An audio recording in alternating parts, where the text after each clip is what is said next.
Roofing news for April 29th, 2019. Hi, my name is David Clausen, and each day I go through hundreds of videos and articles so you learn everything new in the roofing industry in less than 5 minutes. So smash that subscribe button.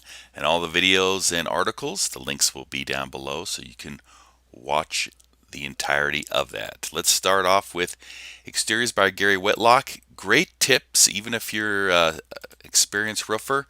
He gives some of his ideas, especially here with flashing, on what to do on a roof. There are a couple new additives. If you do TPO, you might want to take a look at that from Plastics Technology. UL listings and explanations from the S5 Metal Roof Innovations. Chad shows you how he uses the Roof Rabbit on coating a commercial building. This popped out a top compare. The website here compared the best nailers with the Amazon rating. And Becca Switzer is always great for sales. Here's a good one. I think people judge me at the door. What to do about that and some thoughts on that. Plus, when you get into a rut, how to get back to the basics. Chad Michael came out with 3 great videos. He's with insurance restoration training, overhead and profit background. Do you ask customer for insurance exactimate estimate first?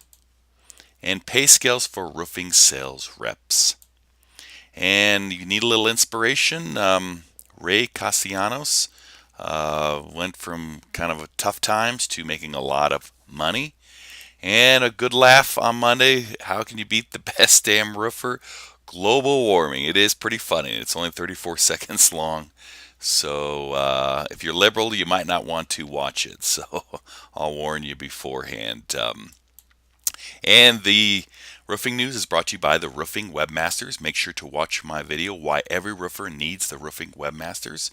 It's great for growing your roofing business. Watch it and then give me a call at 303-519-6353. So that's roofing news for April 29th, and have a great Monday. Take care. Bye-bye.